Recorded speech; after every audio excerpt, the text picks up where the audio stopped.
we all have struggled with overthinking. We all have fallen into the trap of thinking the same thing again and again. And still, some people manage to stop this going down the rabbit hole, and some people are still struggling with that. And we are doing it.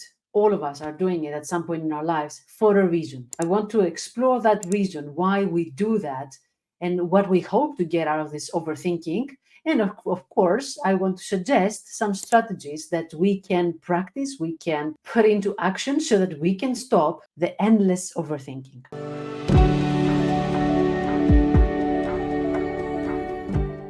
Hi, I'm Vassia. I'm a psychologist, and I'm here to share with you tools for emotional safety, mental strength, and relational balance. So let's talk about the first thing, why we overthink. What's the catch? Because there is a catch. We're doing it for a reason. There's nothing that we don't do for a reason, even though we're not aware of the reason. First and foremost, we believe that we are going to be more prepared. If I think about it a million times, then I'm going to be prepared. If I go through my agenda, if I go through the things that I want to discuss with a colleague, with a friend, with a partner, a million times, I'm going to be better prepared. I'm going to cover all the possible scenarios. There is a gain. It doesn't mean that it's a real gain. It's a perceived gain.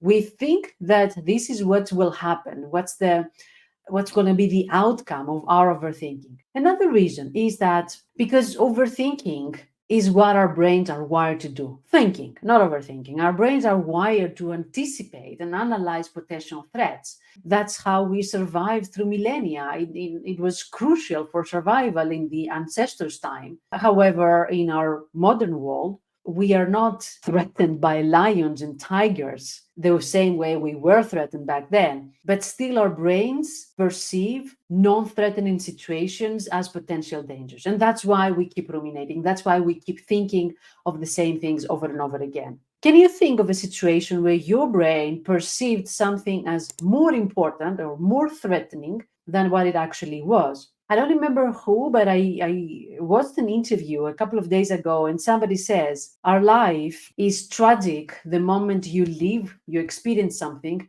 but it's funny when you see it from a long distance.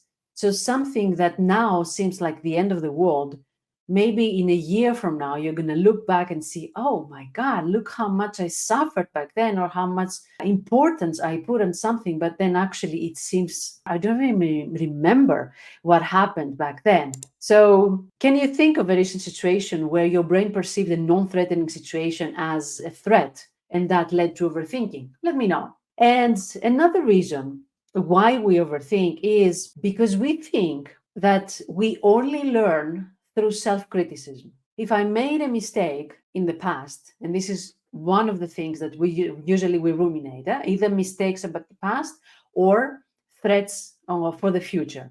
So if I'm thinking about a mistake of the past, I think that only if I judge myself, if I punish myself, if I overthink about it, I will learn from that experience and I will not repeat it and I will become a better person.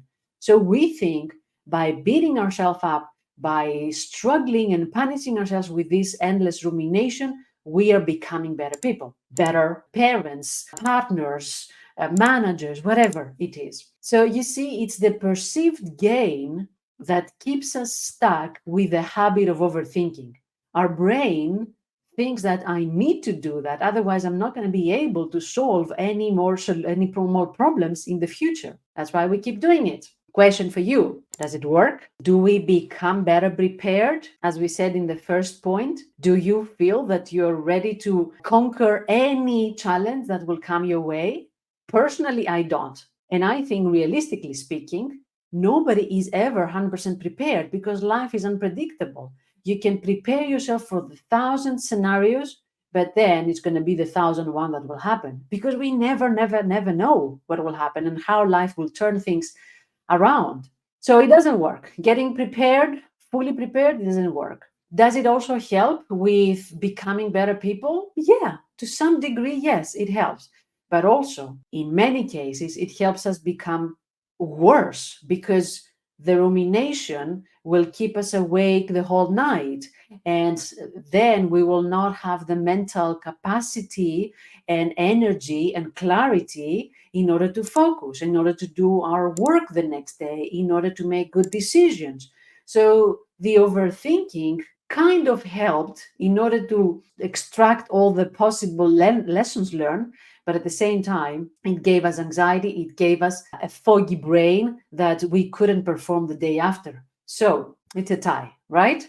So it doesn't always help. That's what we need to remember. And why do I think that it's important that we need to remember that overthinking doesn't help?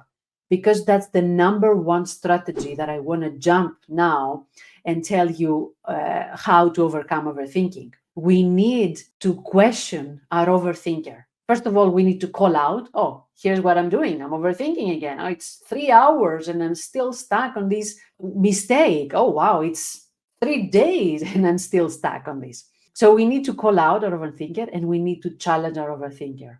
I know you're trying to protect me. You're trying to make me a better person. You're trying to prepare me. I know what you're trying to do, but thank you. It doesn't seem to work. Or I don't need this overprotection. I got the lesson learned. I got it. Thank you. But now it doesn't help. So we need to call out our overthinker and preempt, question the overthinker. You're not helping actually here. So that's the first strategy that I would like to share with you. The other strategy that I would like to bring is being able to park it for later. And that's also connected with the first strategy that I said before. Being able to say to yourself that, thank you, but I'm going to deal with that later. Right now, I want to sleep. Or right now, I'm connected with my partner. Right now, I want to be with my children. Right now, I have something else which is important.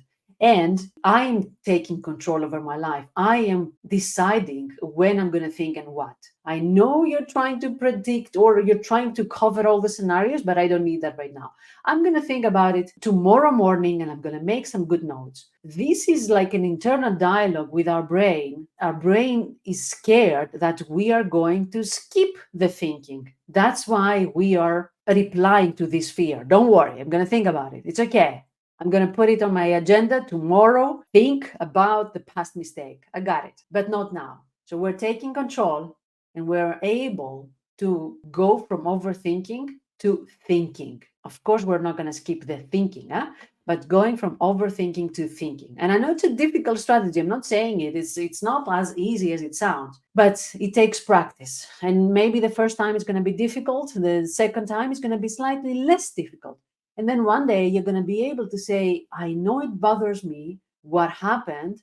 I know that there's a tendency, an urge inside me that I want to think about it right here, right now, but it's not going to help. I'm going to postpone it for tomorrow. And I'm going to do it when I want and when I'm ready to do that.